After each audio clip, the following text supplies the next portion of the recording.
Okay, everybody. May I have your attention, please? I know the ranks are still a little bit empty because one of the most difficult slots is the slot after lunch when people are digesting food and still getting coffee.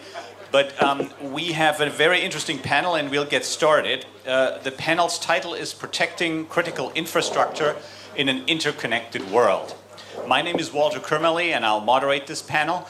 I'll say a few words about myself and give the panelists a chance to introduce themselves after our introductory speaker has spoken, and that'll be Gunbert Scherf, who's a partner at McKinsey & Company and who also has some previous government experience. So Gunbert will take about 5 to 10 minutes or something like that to present some interesting data that'll motivate our discussion. So Gunbert, it's yours, and then we'll go into the panel. Thank you, Mr. Korman, and thank you, of course, to the Munich Security Conference, Deutsche Telekom, and everyone for having me. So, and indeed, last year in Palo Alto, I spoke still in my government capacity with the Ministry of Defense, so looking from a security community perspective on cyber topics. Now I'm back in the private sector, and so thinking about critical infrastructure and cybersecurity, my first question was a little bit, what's different actually? In the last 6 months, I had the chance to look at it again from the business perspective. And a lot of things that we talk about with sort of nervous looks in the security community, in the private sector, everyone looks at with glowing eyes of opportunity. And they actually call this the Internet of Things, which is a positively connotated term. But of course, when you connect things in the hyper-connected world, as I would say, not just interconnected, but hyper-connected world, then we'll also see the Internet of critical things. And that's really what critical infrastructure is all about. So I'm going to try and connect the two perspectives. And bring in some real-world data and an example, and all that within 5 to 10 minutes. So bear with me. So first of all, I think we're all aware we are now in the Internet of Critical Things, as I would like to call it, connecting sensors, so devices that see things, and more importantly also actuators, so devices that do things. And all of a sudden we have so-called cyber-physical systems that have real-world consequences. And just to sort of walk you through a real-world consequence, I think the most prominent issue of a critical infrastructure to date, maybe next to the US election and an attack, was the case of the Ukraine power plant attack. So late December 2015, right before Christmas. And I won't have time to walk you through all the details of it, but I think what you should see now is a animation of a little bit of what happened back then. And I think it's important maybe to have an idea of what we're talking about in a very practical way. So what happened back then was one of the control engineers, so the people that are looking at the plants and are looking at things happening, was actually seeing a button on a screen move, deactivating circuit breakers and substations in the region, and doing all that automatically. And when moving the cursor, nothing happened. Took sort of one substation after substation offline and eventually added 2 other power distribution centers. So some 50 to 60 substations were taken offline successively. And imagine you're just sitting there and you're just watching this unfold. Result of this was in this region about 225,000 users were offline. And I think it's really interesting to see sort of what's behind this. And I think as you can see here on the slide, this whole thing actually starts, as most attacks do, 6 months prior. So again, you can see even in critical infrastructure, it takes those typical 200 some days until things get detected, and often are too late. A second thing that's important is behind it in the beginning was actually not so much an OT breach, so operational technology, power plant breach, but actually an IT breach. So using spear phishing emails and Excel documents, the things that we like to open when we receive them, to actually gain control over enterprise IT. The second thing that was then behind it was actually in a way to use that breach in the IT world, which was easier, to get control of the OT, so the separate system that actually was separated by a firewall.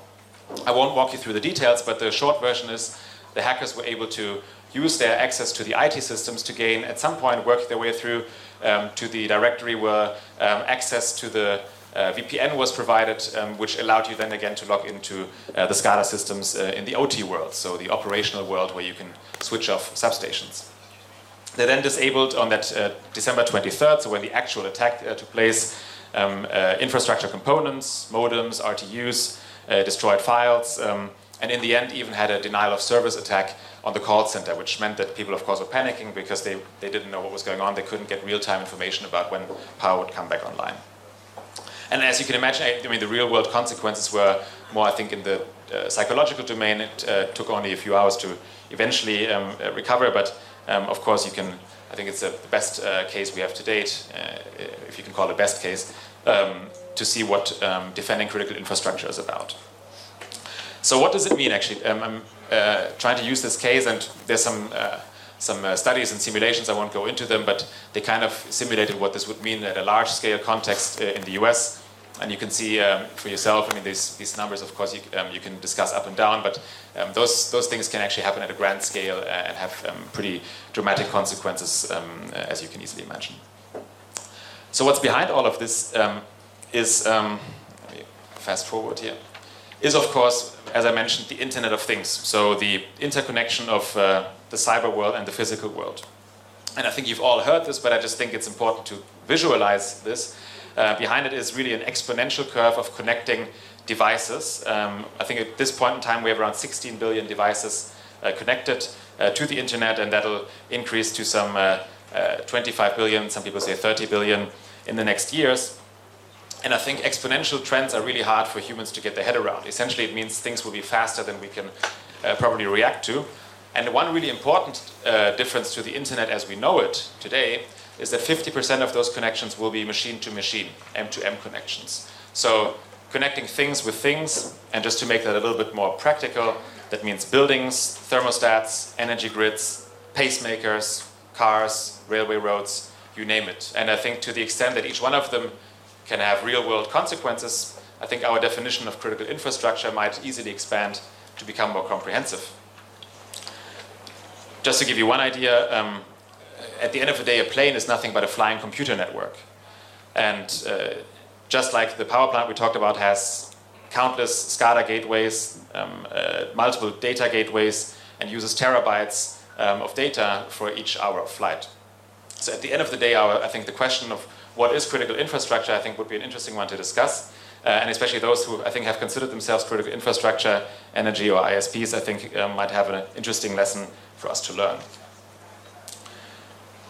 So it's becoming a bigger topic, and as McKinsey, of course, we ask our clients, so executives globally, 400 of them, how they look at this topic and how critical they see it. And what you can see here from left to right is 75% agree that IoT security, so Internet of Things, Internet of Critical Things security, is really important.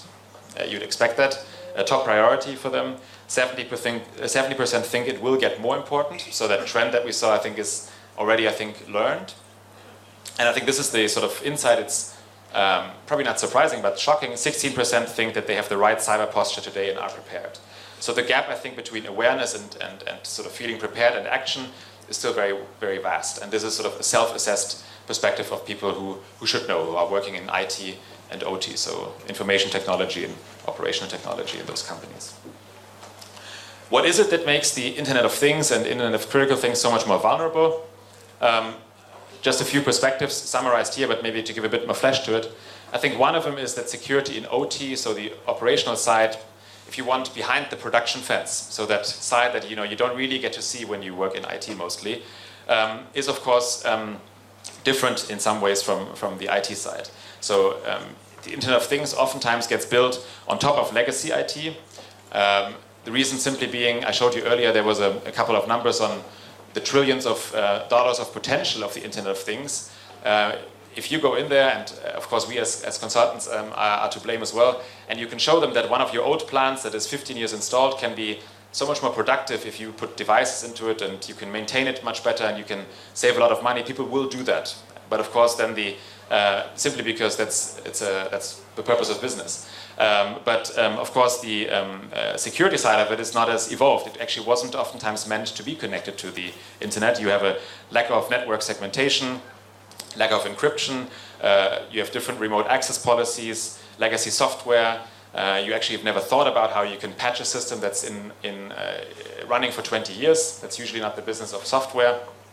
their default configurations, etc., etc. And some people say that 70% of standard IoT applications have therefore got vulnerabilities. So it's a much more vulnerable system that we are creating, much more complex. Complexity is the enemy of security, as you know. And so one of the challenges lies in the nature of IT and IoT. On top of it, the second thing is that there are organizational challenges. So as I mentioned, most CIOs, CISOs don't have governance over the production side. They are people from the business side, production side in charge. And their primary purpose is, of course, not so much security to date. They might be aware of it, but when they allocate their budgets, they will have different priorities from the people in charge of security. So we have to think about how we can actually extend governance and make the reach of enterprise IT go there. And lastly, we don't oftentimes have the standards and skills across the entire supply chain. Even in those companies that are critical infrastructure, according to some regulators' definition, who will have higher standards and are implementing them, they often are focused on compliance with the checkboxes. And in some cases, even if they are, let's say, pen testing and doing all the work, they will be connected to a supply chain and third parties who might not have such high standards. So there's a lot of work to do, I think, in standard setting, and doing that in a global industry context is pretty difficult, as you can imagine. And those are oftentimes the major breaches we saw. I think the Joint Strike Fighter and Lockheed Martin are an important example of a sub-supplier having an important influence on a major system. So, that's a sign I'm out of time. Actually, I had one more slide, but often I don't want to confine myself to Cassandra sort of calls alone, because that's oftentimes too easy in cybersecurity. So I think the question is what to do about it. And let me be very brief, and then I think we have a distinguished panel who will be able to talk more substantially about it. But I think 5 quick things. I think one is we have learned a lot of lessons in IT, so about classical hygiene, encryption, I mentioned all the topics, and they can be transferred to OT, and of course oftentimes that's happening. So things like authentication, protocols, etc. And in case you haven't had a chance, the ecosystem here and of course also across the world is doing that. That's my second topic. I think one needs to leverage, of course, technology for automation. The noise to sort of signal ratio is very high, and with thousands of anomalies a day, you need to have some technology help, especially since talent is scarce. Talent is already scarce in IT security, and if you transfer that now to OT, it won't get better. Third one I mentioned, you need to clarify IT and OT governance and responsibilities. Who holds budgets, who sets priorities, how independent is your IT security function. That's something that needs to be extended there. Fourth one, I think very important, I think particularly well learned here in Israel, transform mindsets and thinking. Obviously the business side is more trained to think in opportunities and focus on that side. The security element takes a long time to learn in all sort of consistency, wargaming on a sort of senior level, and then more specific exercises on a controller level, on a lower level, I think have been proven very effective, much more effective than just policies that you can just read but you don't internalize. And lastly, and I think this is a sort of invitation to the panel, of course, engage across the public-private divide, because when we talk about critical infrastructure and the Internet of Things, the private interest in security will only go so far. You need some kind of engagement with the public interest, and ideally you do that in a way that is mutually beneficial, that costs don't escalate in compliance, but you rather actually have real outcomes, and that takes a lot of new levels of engagement, especially around standards, certification, etc. So, complex topic. I just wanted to, if you take one thing away, then this idea that the Internet of Things is closely related to the Internet of Critical Things, and it's an exponential development that will require a lot more attention, I think, to operational production OT topics than purely just IT from the last years. So thank you very much for the time and attention, and looking forward to a great panel.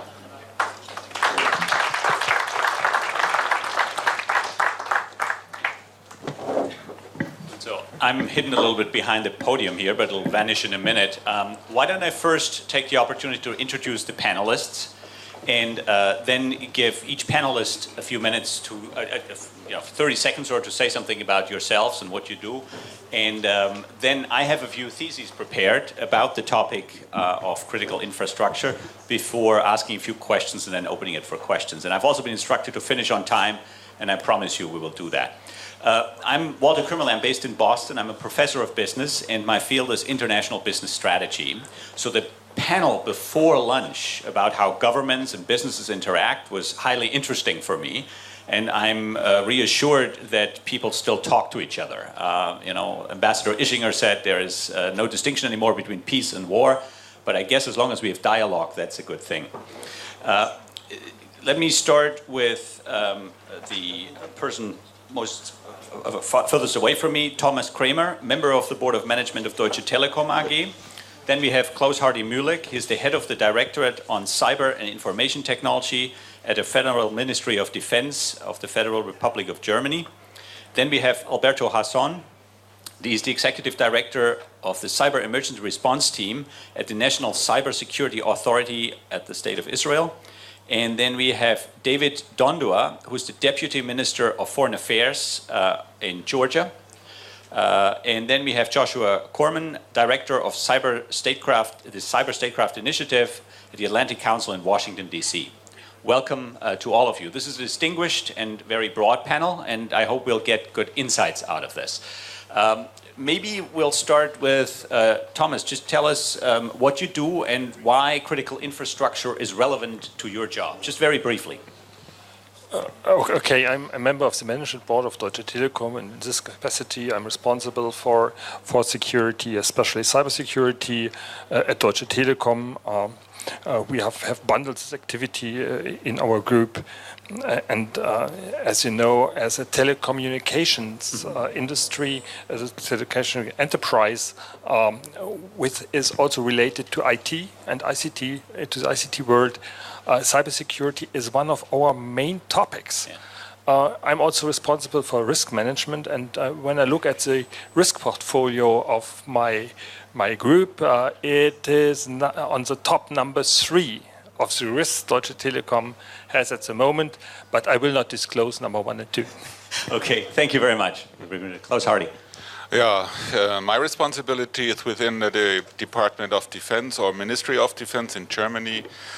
I joined that job here 1 year ago. Before I worked over 30 years for the industry as a CIO, a member of the board of the big German companies reflecting IT and IT transformation. This is what we just got as a decision last year within the Ministry of Defense, that the armed forces need to have a CIO structure in place. It's more or less a governance structure I'm responsible for over several pillars within the Department of Defense. It's on the one hand our new cyber general. He was set up 1st of April this year. He got in parallel to the Army, the Air Force, and to the Marines, he got the responsibility of an army, and he is collecting about 15,000 IT professionals, which reflect what we have to do within the armed forces. So, of course, running certs as we do it in our organization, have the geographical systems under control, perhaps other armed activities which should be supported, the control systems.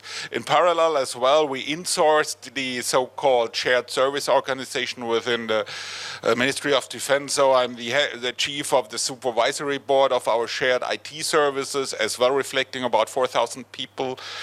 And last week we launched in Munich the so-called Cyber Hub. It's a European Cyber Center for Innovation and Technology. It's based in the University of our Armed Forces in Munich, having an ecosystem underlined. So the ecosystem around will cover a lot of companies as well. So we invest in education and in some cases around our capabilities, so that we are able as well to be not behind the attacks. So our goal is to be ahead of them. Ahead, not the attacks, the defense of our attacks. This is what we would like to be in future. Great. And just a quick follow-up question. You spent most of your professional career in the private sector, yes, correct? And now you've been in the public sector for a year or so? Yes, you are right. Any surprises? Of course, yeah.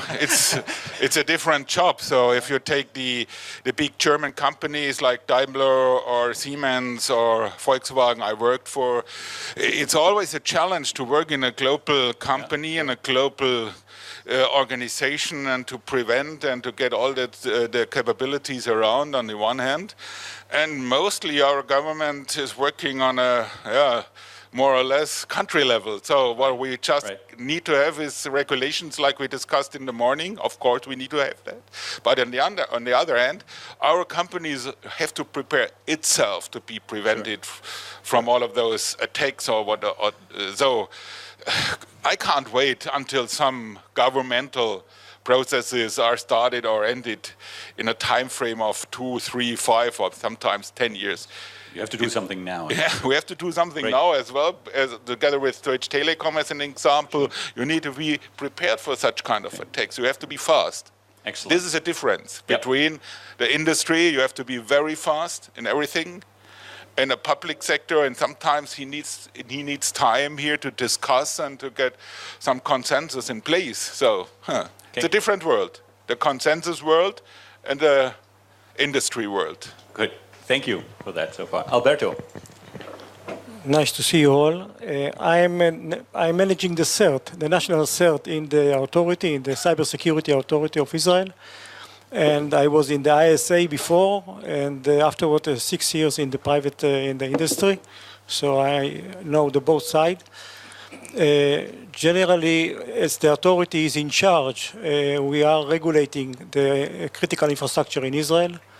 And the beginning of this regulation came by the ISA or Shabak, who knows it, from 2002 till this year. And this year we pass responsibility from the ISA to our authority. Thank you. If you can tell us approximately how many people are part of that team, if you can disclose that. It says here Cyber Emergency Response Team. Is that small? Is that large? Small or large, it depends of the state of nation and what the capabilities. But generally, we are a few dozens. Yeah. We are a few hundreds in the authority, and we can deal with few events in few locations in Israel at the same time. Okay, thank you. David. Thank you. Nice to be here. I'm a deputy to Foreign Minister of Georgia. I'm a career diplomat. I am doing it for a living. I have to confess at the same time that I'm not really exactly an expert of cybersecurity, but most of my diplomatic career I spent working on political military issues and security-related issues. As a Georgian government official, I was at certain period subject of cyber attacks. So this is all my connections to cybersecurity. Thank you. Thank you for being frank about that, but we still appreciate your perspective because it's the breadth of countries we have represented here, from very high GDP to lower GDP, and different challenges, obviously. Good. Let's, last but not least, go over to Joshua. Hello, I'm Joshua Korman. I'm the director of the Cyber Statecraft Initiative at the Atlantic Council, a nonprofit think tank focused on transatlantic partnerships. I'm also a founder. I come from the private sector for most of my 20 years in IT. I've only been in public policy for about a year. But about 4 years ago, I started a group of volunteer good guy hackers focused on public safety and human life in the Internet of Things. So wherever bits and bytes meet flesh and blood, and we're trying to drive a lot of that mission into the international policy community so that we could be safer sooner and not wait for very catastrophic failures that drive a crisis of confidence in the public to trust connected vehicles, connected medicine, hospitals, critical infrastructure. So when I think of critical infrastructure in the traditional definitions, I think we're misdefining the situation. I think something should be measured as a measure of dependence, and we are over-dependent on undependable things. Affecting public safety. Any crisis of confidence in these could be measured in loss of life, but more importantly, a hit to our economic GDP, or a response measured in blood and treasure, or a compromise of liberties. And if you wait for those things to happen in many of these systems, the response time can be 10 years or more. And unfortunately, we're starting to see them happen now.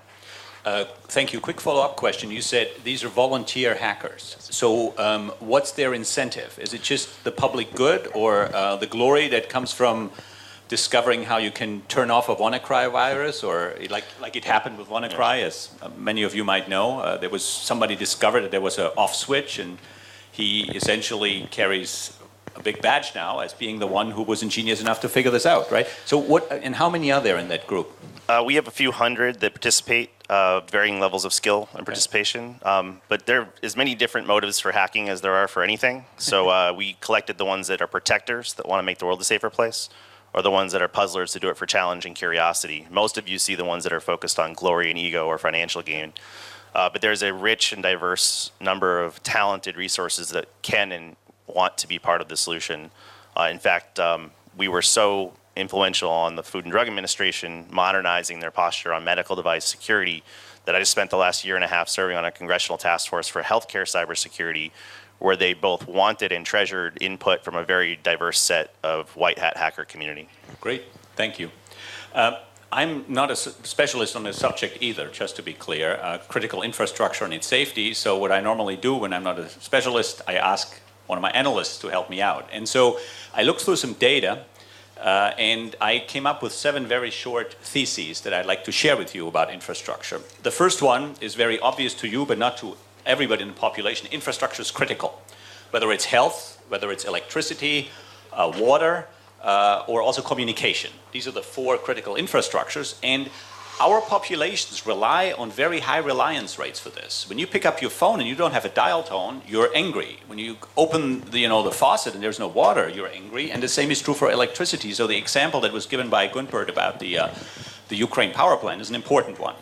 The second thesis is that spending in the cybersecurity industry is high, but it's not clear how much is spent on infrastructure. So one piece of data is that between 2017 and 2021, $1 trillion will be spent on cybersecurity. That's 200 billion a year. But my analyst couldn't come up with a specific figure. What percentage of that is devoted to infrastructure?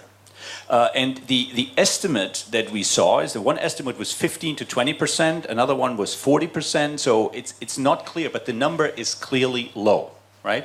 You had something to add to that, or maybe we can... Much smaller number. Much smaller number, even. So my guesstimate would be that it's a very small number, even though the total number of 1 trillion over 5 years is a big number, okay? Third thesis, there is a need to reduce the attack surface. Yesterday, we had a comment from Ms. Manfra about the attack surface. Attack surface is essentially, when you think about, if you're in body-to-body sports, what part of your body can be attacked and how you best protect that. The good news is that the time to detection for many viruses has come down. But the time to evolution, that's the moment from which the virus is embedded to it actually becoming active, has gone down even faster. So this is a difficult race, and it's a challenging race. The fourth thesis is that the industry is global, and so are the problems. So out of the top 500 cybersecurity companies in the world, 135 are not based in the United States. Now, some people might say this is low, but it's actually a high number, right? It's not like all this is US-driven. There's Israel, there is Europe, there are other, and there are some companies in very small countries that have carved out a niche that's relevant. The fifth thesis is, and this might sound brutal, but I think it's probably accurate, the big attack has not happened yet. Yesterday, we heard from Rob Wainwright. In a way, he said he was surprised that Daesh or ISIS hadn't launched a big attack yet, given how sophisticated they are. And I do agree with that, something that has really disrupted on a monumental level our daily lives hasn't happened. And if just one plane was brought down, to come back to this, I don't think the public would register it. But if we didn't have electricity for 2 or 3 days in a large country, that would be one of those events, right? The sixth thesis, to make this a little bit personal for everybody in the room here, is you are vulnerable. So 65% of all email, that's an estimate, is spam. And 8 to 10% of all spam email is malicious. That means that 1 out of 20 emails that you receive, many of them you don't see because they're in your spam filter, but if you clicked on one of if you clicked on all emails, there would be a 5% chance that you would be, hacked by a virus if you didn't have up-to-date virus software. Now just imagine this, because the analogy here could be the vehicle industry in its early days. Initially cars didn't have taillights, then they didn't have brake lights, you had to have traffic rules, you had to have anti-brake systems, safety belts. Imagine if 1 out of 20 cars on the road was malicious. In other words, when you walk out in the street, you have a 5% chance of being attacked by a car. Would you like that? Probably not, but this is the reality that we face. And then the final thesis is that the public is not really aware of the threat. If you ask in Great Britain today what the biggest disruption was over the last year, they would talk about British Airways. You might be familiar that British Airways had a computer breakdown, and for 3 days, nothing worked, right? You saw the pictures in the papers about people were camping in airports, and this was very clearly human error in programming. It had nothing to do with an attack. That would be mentioned more often than the WannaCry virus shutting down part of hospitals, right? So these are 7 quick theses. Now, I thought I would start with a few questions for the panelists, and we would then open it up for questions. And the questions are essentially, what is critical infrastructure, who owns it, and how should the players cooperate? So I thought we could actually start with a question for David in Georgia. What is critical infrastructure in Georgia, and what are you worried about? Thank you very much. Yes, Georgia is a small country. Our GDP is not comparable to Israel or any other big countries, but in no way it makes us immune from this modern threat that comes from cybercrime. And usually one should be proud to be first in something, but it's definitely not a case for Georgia being subject of being a first country in a modern history that experienced a full-scale military invasion by Russia back in 2008 that was accompanied with a wide-scale cyber attack on critical governmental infrastructures. And that what was a meaning speaking that I was a subject of cyber attacks. Since then, our policy is based on understanding that cybersecurity is an essential part of national security, and cyberspace should be protected in a same way as we protect our land, maritime, or airspace. And back in 2010, we started developing our national cybersecurity architecture. We put in place a proper legislative and structural framework, and our strategic and conceptual and developed strategic and conceptual documents. There are different agencies in Georgia that are responsible for cybersecurity in different directions, but the entire work is supervised and coordinated by a special agency. We call it State Security and Crisis Management Council, which operates directly under Prime Minister and is responsible for coordination as well as drafting of policy documents in the field of cybercrime. Just recently, on the scale of Global Cybersecurity Index published by ITU, it's the International Telecommunication Union, Georgia shared the 8th place together with France, which is a good example that we are developing in a right direction in cybersecurity. And our goal is to build an effective security system which facilitates the protection and resilience of critical information system and promotes the economic and social development of the country. Yes, we are a small country, but at the same time we are rapidly modernizing. We keep developing e-governance and digitalizing our critical information and operations. And I'm proud to say that in this field we are the leaders in our region. All this added to the growing connectivity and dependence on new technologies, obviously makes our critical infrastructure vulnerable and attractive to cyber attacks. And now my direct answer to your question. Our geographic location on the crossroads of Europe, Asia, North and South creates good opportunities for international economic cooperation. We already host critical infrastructure that is vital for functioning of regional countries' communication systems. Besides, there are major energy pipelines that runs through several regional countries and connects different regions. And here, successful cyber attack on these systems will have a wider negative implication for the regional security well beyond Georgia's national borders. Here we use a special name, common use critical infrastructure, such as pipelines, railways and highways, main internet lines, bank sector, and others.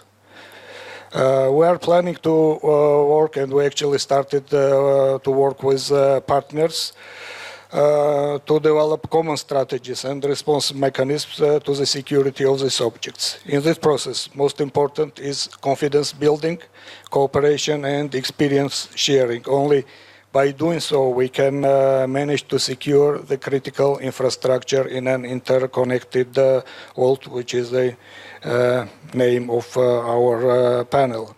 And at the same time, based on the experience and progress already made, Georgia has a potential to become a hub for regional cooperation on cyber. While engaging in international cooperation, we also aim to promote regional initiatives. For instance, the existence of a shared critical infrastructure clearly underlines the great benefits of such cooperation, and joint projects focused on research and analysis, capacity building, through training and education, as well as experience sharing, will strengthen the overall security in Georgia as well as the wider Black Sea region. Great, thank you. So you mentioned pipelines, you mentioned things that are privately owned probably and that you need to manage. That leads me to my second question, and maybe that's a question for Klaus Hardy. Do you have an estimate what part of what you would consider critical infrastructure in Germany is publicly owned and which part is privately owned? And how does the public make sure that it cooperates well with the private sector for that part of the infrastructure that's not publicly owned? Yeah, most of our infrastructure in Germany is private owned. It's more or less like it was mentioned before. The transportation, this is more or less what we changed in the last 10 to 15 years, that our transportation systems are more or less moved from a public-owned sector to a private-owned sector, but the big but is the responsibility is still in the governmental environment. So if the public transportation or healthcare is down, or our power plants owned by our big power suppliers are down, we will get in a crisis. And therefore, our Minister of Interior, he is responsible for the overall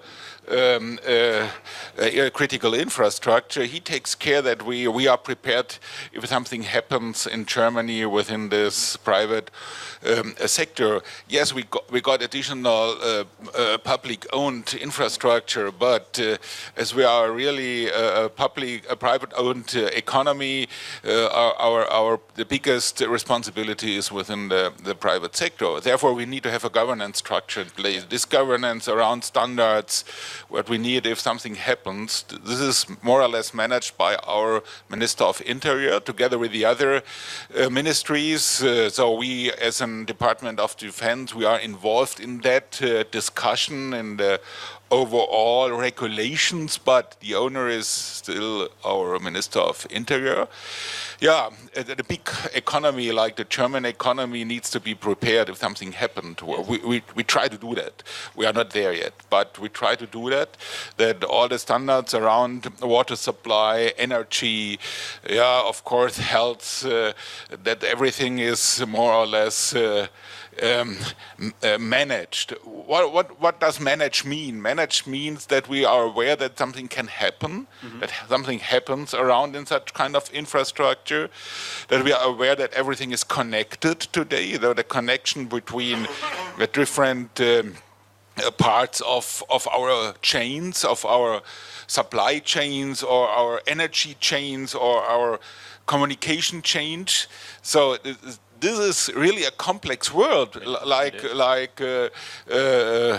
Scherf just pointed out. Internet of Things, the communication between infrastructure plants or facilities is really complex today. If you've got SCADA systems under evaluation, so today within our huge industries, the SCADA systems are connected. So supply chain management, just-in-time connection, Internet of Things is not only a phenomenon for the future. It's here now. Yeah. So it's coming more relevant because more devices, more sensors are connected around. But we have to take care that there is a security strategy behind, so that if there is some attacks, we know where the attacks are and how we can react to that. Maybe that's a good segue into my next question. So you're saying it's becoming more complex. A lot in Germany, probably the large majority is privately owned, but you need to have a dialogue with the private sector. That's a good one to prevent attacks and to react quickly if an attack happens.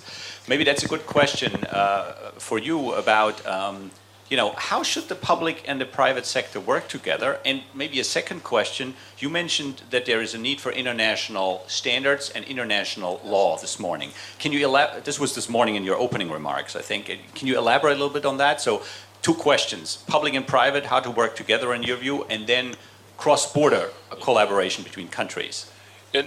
First of all, I would like to point out that the telecommunication network in Germany is privately owned since 1995. So there is at least a sort of history.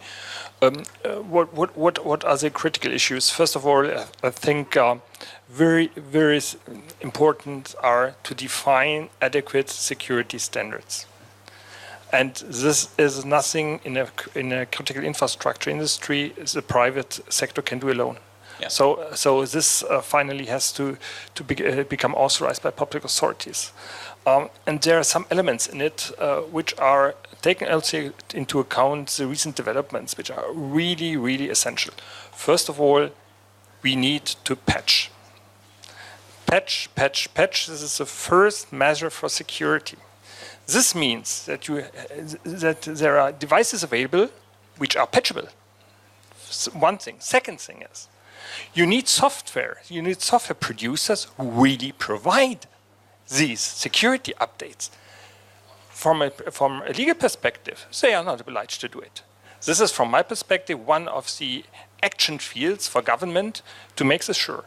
And third one is please, all what is in critical infrastructure should be developed by security by design. A process where you just, from the beginning, by developing a product, you just take security as a very important stuff. This makes it all more secure. This is the one thing. Next thing is, you need disclosure obligations of the private industry if something went wrong. If there are cyber attacks, you shouldn't conceal them. They should be publicly available, at least for the authorities that say, yes, we have been attacked and that has happened, so that you then come into a closer conversation. This is interesting, by the way. Doesn't work anymore. I'll take the other one. We need to get this microphone fixed here. Can somebody fix that first? This is interesting, by the way. There was an estimate that my analyst put out that approximately 4 out of 5 attacks are not being disclosed by enterprises out of fear of losing customers or losing reputation. So, just as a data point. Yes, you are right. But taking into account that we are talking about critical infrastructures, we have to make sure that the disclosure rate is nearly 100%. Okay. Because it is critical. Yeah, and from my perspective, our experience with the collaboration with the public authorities are very good. Good. So there was really no problem because the information flow was constantly, and we really agreed that there's a very good cooperation. And this specifically refers to the CERTs. Yeah, if you want to protect critical infrastructure, you must have CERT capabilities at the company, at the private industry, and on the public authorities. They have to work together. So CERT stood for Cyber Emergency Response Teams. Yeah. Which is so critical if there's really an attack to manage it and to make sure that especially the size and the kind of attack gets more transparent. Especially what has happened yesterday was also just dealt with all the CERT teams in Germany. And last but not least, from my perspective, cooperation, independent, whether there is an attack or not, between private sector and the authorities, so that you know where the other party is standing and what they're thinking. This is one of the very crucial issues. Let's move to the international arena for a second, which was my second part of the question. What is the minimum standard that, in your opinion, should be achieved on the legal level? What would make you sort of not super happy, but at least satisfied? What would we need? Is it the UN Charter on cybersecurity, or what is it? For me, if we have at least an international agreement on security standards, yeah, this would be great, and even better. Would be a situation where we all agree that cybercrime is a bad thing and that every country will fight it. So this would be progress. Now, how would one start how would one get to that level? Who do you think should take the initiative to get to that standard you just described on the international level? Yeah, we had. It's just a question of buy-in. Yeah? How many countries are doing it? On the UN level, we had a certain success. I think 50 years ago. It's about exploration of outer space, where we had an agreement. We had an agreement, and we could reach it, and perhaps this could be a model. So the outer space agreement might be a blueprint for that. Interesting. Let's move to one question for Alberto and then one question for you before we open it up. The question for Alberto is, as you might expect, a question related to Israel. So obviously spending on the IT industry here has a disproportionately large percentage of the overall GDP, right? And there are cybersecurity firms that are located here. For example, Check Point was originally from here. It's the number 3 firm, pure play firm for infrastructure security. Number 1 being Cisco, and number 2, I think, I don't recall what number 2 is. But anyway, there's a strong industry here. We haven't heard anything in the public about infrastructure attack in Israel. Now, is that because it hasn't happened, or because you were sophisticated enough not to talk about it? And is it because it's a small country that it hasn't been targeted, or because it's better protected? And what can other countries, in your view, learn from Israel? I will not get to what other can learn. Each one will do whatever he thinks he should do, but I will more focus on what we are doing. Okay. First of all, we began the activity in 2002. You became what? We began the activity on critical infrastructure in 2002. It's more than almost 15 years ago. We have a procedure which the state gave to all the companies that are under the regulation, which this procedure they must comply. Again, it's by regulation, by law, and the responsibility is on the CEO. It's not important if it's private or public. Secondly, is that the authority, or before the agency, if it was ISA, we make a lot of investment from ourselves to support this responsibility. It's not only what the companies are doing, it's also what the state is doing. And that means is to guide, to give all the necessary technology background, to have a lot of technology R&D. For example, we have more than 30 companies in Israel that are doing cybersecurity for infrastructure, that means more on the SCADA system. Most of them are innovation, and they are supported by the state with many of a good budget in order to get to a good stand and capabilities. We are testing them as a state, and we are trying to evaluate and to support them by deploying them in our facilities.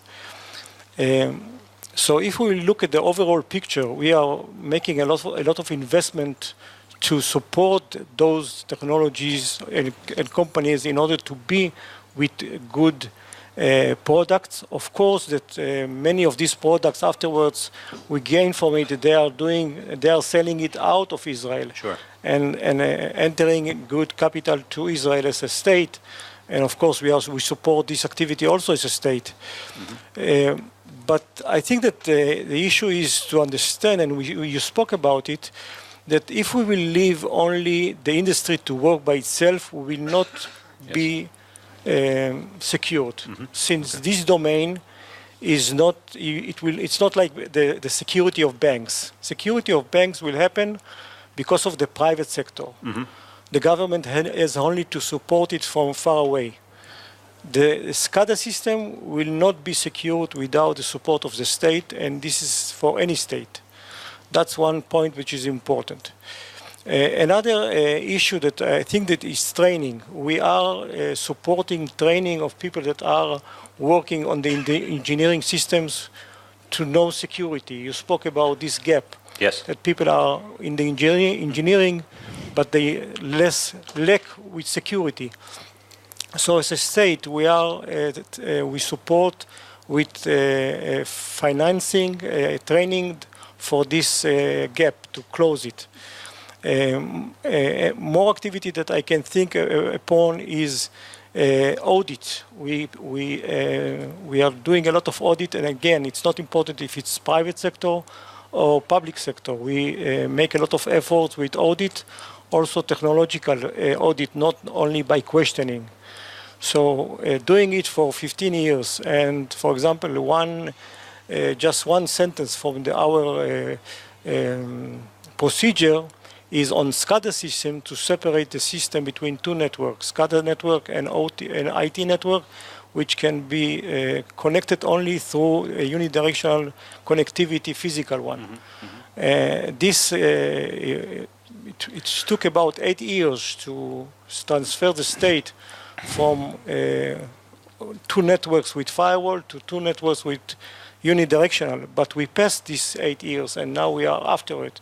So more than 95% of our infrastructure, which are critical regarding SCADA system, they are separated with two networks without. So you have redundancy, full redundancy. I will not say full. You never say full redundancy in security, but we have.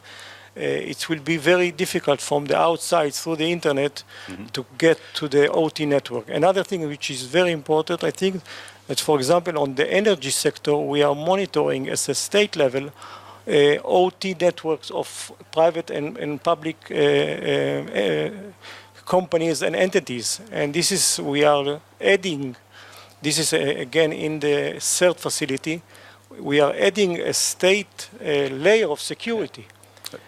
Maybe one quick follow-up question. Has Israel experienced, to the degree that you know or can disclose it, a significant attack on its infrastructure? I mean, cyber infrastructure. Not as much as I know. Okay, very good. You mentioned banks, and this leads me perfectly to my next question. I was thinking as I thought about this panel, is there any kind of infrastructure that's secure? And you would naturally think of the SWIFT banking network. You probably know that banks for many years have exchanged payments over a network that never really failed until 2016, what is considered the Bangladesh bank heist, where criminals instructed the Federal Reserve of New York to wire about $950 million to the State Bank of Bangladesh. And they were successful with the transfer of about 101 million before somebody said this doesn't sound quite right because there were spelling mistakes. Something was being transferred to a foundation that was spelled Fundatation, which is, doesn't be the irony. Foundation, fund me, please, right? So somebody said this isn't right and they stopped it. But 101 million were transferred, and out of those 101 million, 20 million ended up in Sri Lanka, they were recovered, and 81 million ended up in the Philippines, of which 51 million are still gone because they were used in casinos where you can use cash, okay? I mean, this is just all from public sources. So I guess my question to you is, Joshua, is there any part of infrastructure that you, from your perspective in the private sector and the public sector, still consider secure, where one would say, this is the gold standard, nothing has ever gone wrong here? The short answer is no. Okay. But it depends on what do you need to defend against by, attacks by whom. Mm-hmm. And I think that the level of security rigor that should go into something should be proportional to how dependent we are upon it. But just as a sobering statistic, 100 of the Fortune 100 organizations in the world have had a loss of intellectual property or trade secrets. All of them. Through cyber attacks? Through cyber attacks. Okay. We don't know how to write secure software. If you look at the ceiling, none of us sat here in perpetual fear that this building would collapse upon us and kill us, because we depend upon steel and concrete, and it is dependable. I never thought of it, which is a good confirmation. And yet we are becoming as dependent on software. Right. And we don't actually know how to write secure software. So without being a nihilist about this, we are over-depending on these undependable things, and the issue is if the failure rate is 100%, even for these large financial services institutions, thus far the consequences of those failures have been acceptable losses. Yep. No one's gone out of business per se. A few executives have lost their jobs, but even very large breaches have not had high consequence. The difference is that overconfidence in software is now putting it into areas where the consequences of failure will be dire, and that's why I focus on safety critical or national security level dependencies, which are unmerited and unwarranted. So what we tend to say in the private sector is all systems fail. You need to be prepared for failure and have proportional dependence on the things that you can last. So I'm going to give two tiny frameworks. One of them is one of the things we published for the Cavalry Volunteer Hacker Group was we said for connected vehicles or medical devices, we called one a Hippocratic oath for connected medical devices, like doctors take an oath. And we said if all systems fail, you have to have 5 postures to be ready for failure. How do you do a secure design to avoid failure? How do you take help avoiding failure from white hats without suing them? So people like the Netherlands have a national coordinated vulnerability disclosure program, and the US is trying to do something similar. Number 3 is how do you capture, study, and learn from failure? 4 is how do you have prompt and agile response and security updates in the face of failure? And the 5th is how do you contain and isolate failure? And most of our cyber critical systems cannot do even one of those 5 things. Right. So we're trying to promote the idea that minimum cyber hygiene, which was used this morning but not defined, isn't spending $80 billion a year on cybersecurity on indefensible things. And it isn't even operational cyber hygiene, which is things like the critical infrastructure controls or the SANS Top 20 or the ASD. It's also having defensible things. So if someone like JP Morgan Chase, one of the best programs in the world, has 2,000 full-time security staff and a $600 million US budget on cybersecurity, they're still breached. Right. And the average hospital, we saw 85% of the hospitals in the US, for example, don't have a single security person on staff. So when we talk about hygiene, what we really are trying to do is the industry is building IT and software exactly how we are incentivizing them to do so. And most of those cannot be defended even by the best and brightest in the Fortune 10. Right. So the international community is not ready for this uncomfortable truth, but if we need radically different IT, if we need much more defensible, resilient, rugged IT, then we have to incentivize something different. And what the debates are right now are things like transparency in nutrition labels so that you know how secure the products are that you're buying, things like list of materials, bill of materials, disclosure of known security defects, and a requirement to be able to be patchable and updatable. If you don't do these things, you end up with Mirai-like botnets where you have unpatchable devices that can levy attacks that no one can stop. We have been loath to regulate software and IT because we don't want to stifle innovation or hurt the economy. But Mirai, in taking out the internet for a day, shows us that a failure to regulate IT may stifle innovation and have an economic impact. So there's a delicate balance there. between under-regulating it and over-regulating it. Maybe one quick follow-up question. What worries you? You mentioned that you were involved in healthcare for a 1.5-year study. If you think about healthcare, electricity, water, and transportation and communication, these 5, because these are critical infrastructure elements, which one worries you the most and Great why? question. So I put a lot of thought to this. All of them are vulnerable, but if you ask yourselves against whom, we shouldn't just fear sophisticated nation-state adversaries. In fact, in those cases, we have norms and treaties and deterrence and sanctions. And while we don't always use them, Well, not yet. Not yet. Not yet. Right. But you think that we that's have achievable? blueprints for doing that. I'm more worried about accidents and adversaries, or high-intent, low-capability adversaries. I spent years studying the rise of hacktivism and Anonymous. I watched a member of Anonymous become the leader and the founder of the Cyber Caliphate and ISIS. His name was Junaid Hussain, went by Trick. So what you had as a hacker turn into the number 3 most dangerous man in ISIS. When you look at things like WannaCry or some of these other attacks, some of them aren't specifically targeting hospitals, but they're hitting them. So of all the things that can be hacked, I'm less concerned about critical infrastructure like SCADA systems or water or airplanes or cars, even though my friends have hacked all of them. Okay. The one I'm concerned most about is healthcare, because there is zero learning curve. It's Windows XP. It's familiar. There's no security staff. An adversary needs to learn 0 new things. Okay. Now, you can learn how to hack a car in about a day, but it's still 1 day worth of knowledge. So the most exposed to accidents and adversaries, the one that has the fewest barriers to entry, the ones that you can hack the same way you hack anything else, is absolutely healthcare. Interesting. That's a very strong statement. And if you think that more and more hospitals try to aggregate all the data from a patient in one, not a file, but in one place, hacking into that would give enormous access to highly private data. Yeah, and we make a joke. So just to make sure this is clear, we say we love our privacy and our healthcare data, but we'd like to be alive to enjoy it. And one of the first graphics we have in our report shows 5 very dangerous truths about safety, patient safety. Number 1 is that 85% of the health delivery organizations are small, medium, and rural and lack a single qualified security person. Number 2, it's often a best case scenario that they're running Windows XP from 2001 or older, which are no longer supported or they're much harder to defend. Number 3, because of the race to electronic health records, these systems are over-connected to each other. They were never designed to be connected to anything, and now they're connected to everything. Number 4, a single flaw in a single device can take out an entire hospital, as we saw in Hollywood Presbyterian a year ago, but in 65 hospitals in the UK a month ago. And number 5, the average device in a clinical environment has over 1,000 known vulnerabilities. So when you put those together, essentially we've been prone and we've been prey, but we lacked predators. And as of 2016, the predators have started to notice, and we went from relative obscurity in healthcare to one of the number 1 attacked industries in less than 1 year. So I think our luck is running out. In the meantime, while we try to fix this community needs to think about what are the punishments and sanctions for anyone who deliberately or accidentally takes life in a clinical environment. We have notions of non-combatants and no-fly zones and never attacking hospitals and things like that, and we are tolerating it today. So I share Wolfgang's righteous indignation that we're not animated enough.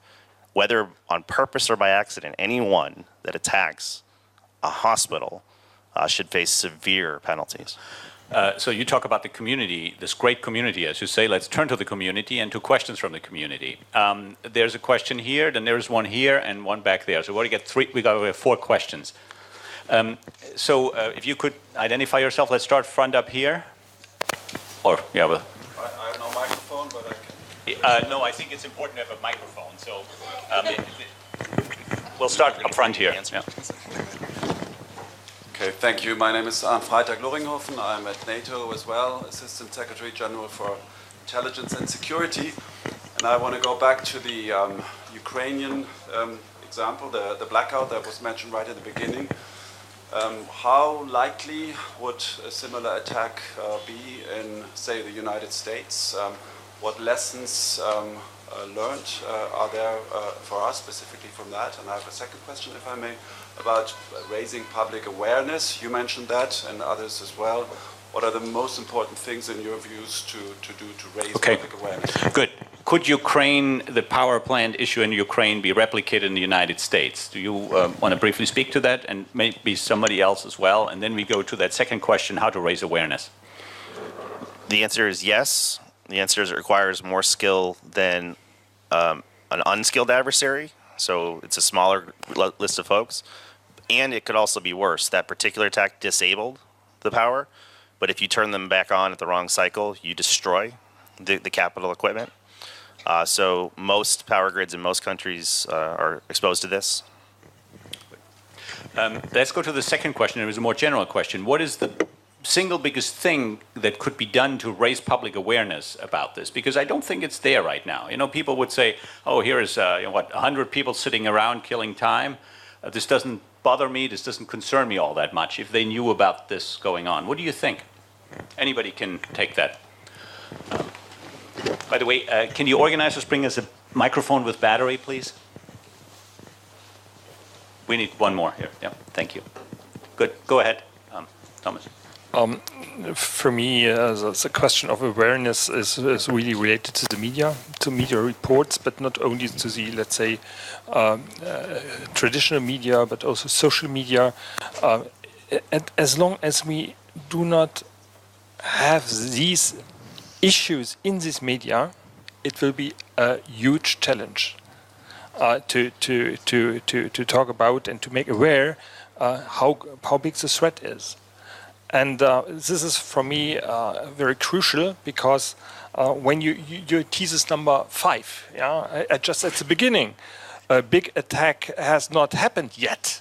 Right. Yeah, this would raise awareness significantly. Right. But we shouldn't wait. We shouldn't wait. We have to talk about cybersecurity. We have to talk about the consequences, and especially we have to talk about what we can do. Right. Actually, you caught me. Really, hot-handed here. You know, my 7th thesis, my last one, was that the public is not aware of it. It was not my first one. So I fall into that trap myself in how I structure these things. Good.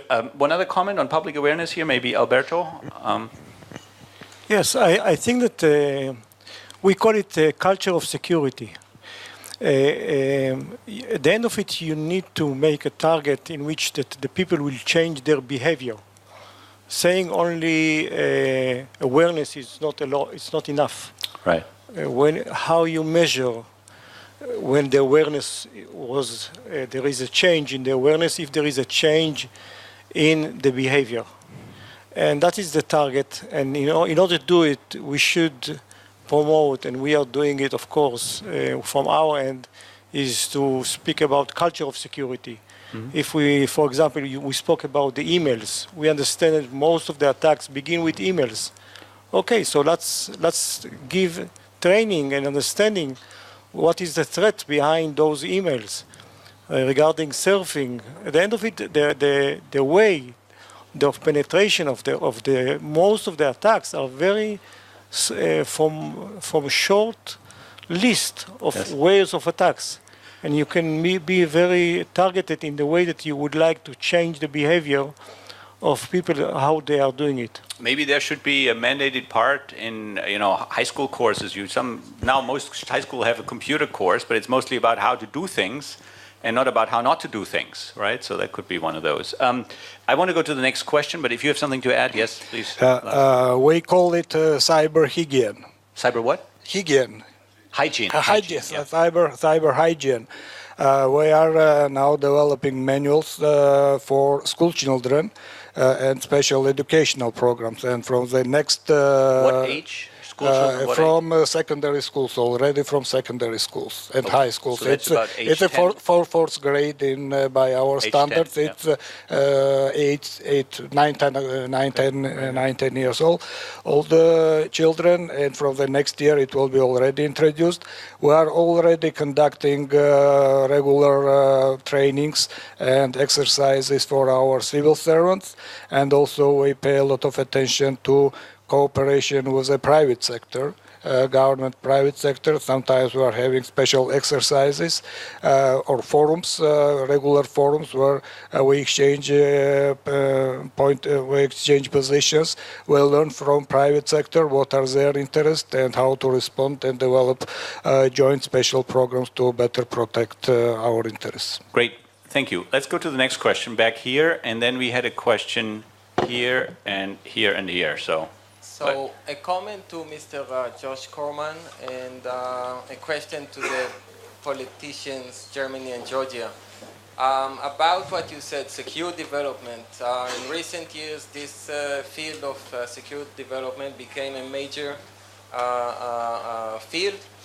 Myself representing Checkmarks, a local company in the field of application security, but not to make a commercial to Checkmarks. They are leading companies in the world who actually give assistance to software developers create more secure applications.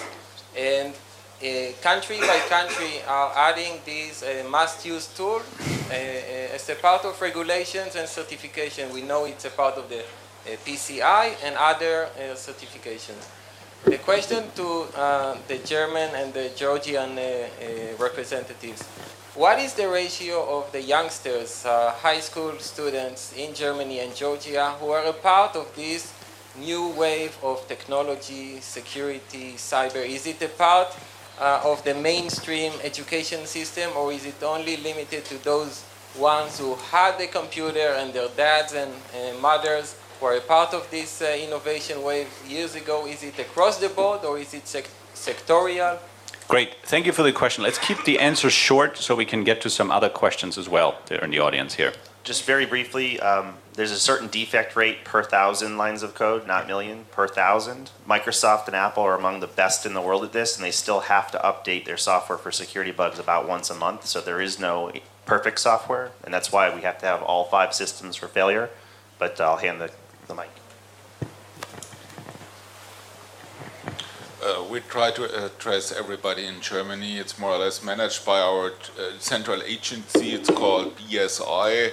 It's a security agency which educates people, which includes as well the universities, so that we get in touch with everybody, that the awareness takes place in the field. It started, it's not yet everywhere in the world, but it started in Germany to be aware, and the BSI, perhaps some of you know it, is very active and tries to get all this awareness in our more or less in our communities. It's not only the students, it's as well, like we mentioned before, in the public school, in a very early stage, we try to do that. It's not so easy, because in a federal organization you need to address that in a federal manner. But at the end, as well, our chancellor tries to get this into the mindset of the different people, not only in the young people, as well in the older one. So year by year, we got the so-called IT Gipfel. It's more or less an IT overall event, and it's a political event, but it's addressing everything around IT. You are involved as well in such kind of event, so that we get awareness about cyber and everything what's behind that cyber activities. Thank you. Quick follow-on from Georgia. Yeah, very quick. Honestly speaking, there is no statistics of what is the ratio of awareness of students or school children with IT techniques, but simply this data does not exist. But what I can tell you, it's quite high. And one example, already 4 years ago, we have introduced a special program for a first grade school children, the first grade school children, that they are starting elementary education. Government gives them, of course, free of charge, the laptop. The first laptop designed to get customized first grade children, pupils with IT skills. Great, thank you. So the next question, I want to be fair, was I think here, yes, and then there and in front. Good afternoon, my name is Mark Hughes, I'm from British Telecom. I'm responsible for security, so I'm a practitioner. more than anything. One general comment to start with. If you asked the individual who was waiting for an operation, who had been waiting for a surgical procedure for about 12 months, whether or not he felt or she felt the WannaCry situation in the UK was a catastrophe, I think they would say what happened to them in about a month ago was indeed a catastrophe, albeit perhaps in this context a mini catastrophe. So one observation is really, I think we are at the point where we are in a catastrophic situation. We just perhaps haven't woken up to that yet. I think the panel and everything you said really deals with one root thing when it comes to national infrastructure. How do you get the system, which essentially where you as policymakers have to look at the system in an aggregated way, how do you get the individual components of the system to be able to review the aggregated risk when they are not taking risk-based decisions based upon aggregated risk, they're taking it upon the risk that they see in front of them. So in other words, the decision to patch certain systems, for example, in our infrastructure, we run one of the largest telecommunications networks in the world, is driven by our business and how we do that. And that interplay between the national level risk that poses, not just the UK, but beyond across the globe, given that a large chunk of the world's internet traffic is on our network at any one time, is something yet we haven't worked out. We do best endeavours.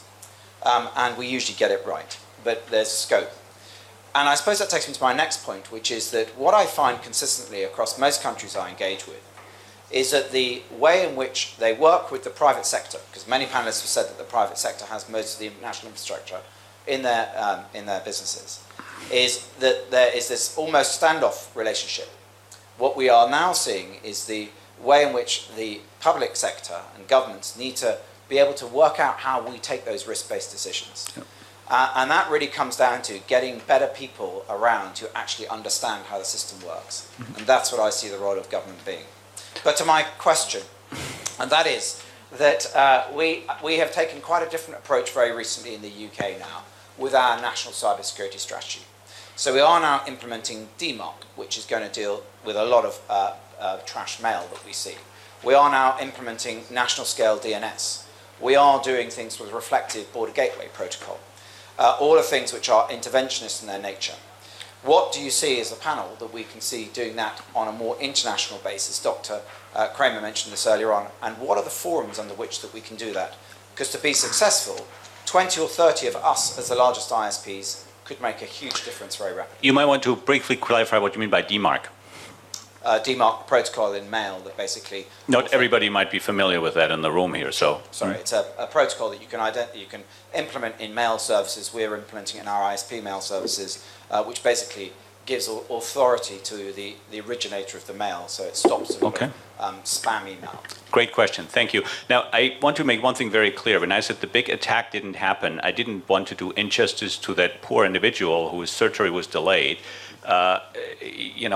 It was in the range of perspective. I do agree with you that we have had situations that were absolutely catastrophic on a more limited level. So that's a point well taken. I was just making a point. Yeah, okay, good.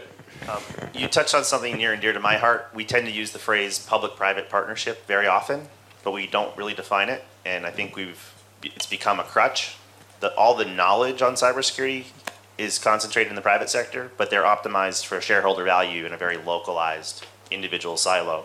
All the responsibility for public safety, public good is in the public sector. So what we want is the knowledge from the private sector, but the political will from the policy sector, and that doesn't always happen. In fact, one of the smartest things I've heard in the last 5 years on this issue is in cyberspace, there are things the public sector can't do, the private sector won't do, so who's going to do them? And that's the role of altruism and foundations. And we can't increasingly put things there. What we need is some political will. And to your point about what can a few ISPs do, the big elephant in the room is there's no standard of liability for harm caused by software or IoT globally. And it's one of the uncomfortable truths that if we want to see something different, we have to try something different. And recently we've started asking those uncomfortable questions and worked with economists, insurers, lawyers, innovators, and the like to truly test our allergy to these notions.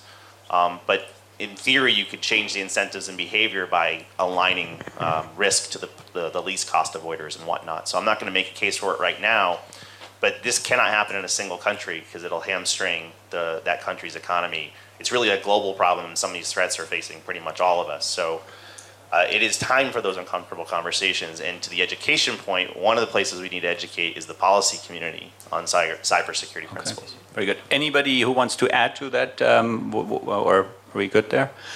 Good. Let's go to the next question then. It was over here and then here. Yeah, let's take this question. Kristen Jack, the U.S. Naval War College, and I want to ask a systemic question. We talk a lot about resilience, and I'm actually following up on your comments and also yours, Josh.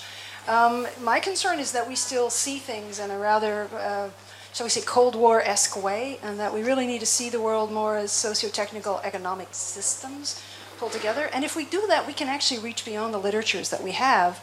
We can look at complex systems literatures, we can look at high reliability literatures, we can look at how people in other contexts have actually solved the problems of unreliable things as components to make a reliable system. And in that regard, my question for everyone is about transformation of the underlying technology. I used to code in Lisp. You can't hack me as well as you can hack other people. At the moment, what we're talking about is governments enabling bolting on security on something that is fundamentally not securable. Where is the funding? Where are the organizations? Where are the like-minded organizations that are funding the basic transformation of the underlying technology? Well, that's a great question. Who wants to take a first step at this?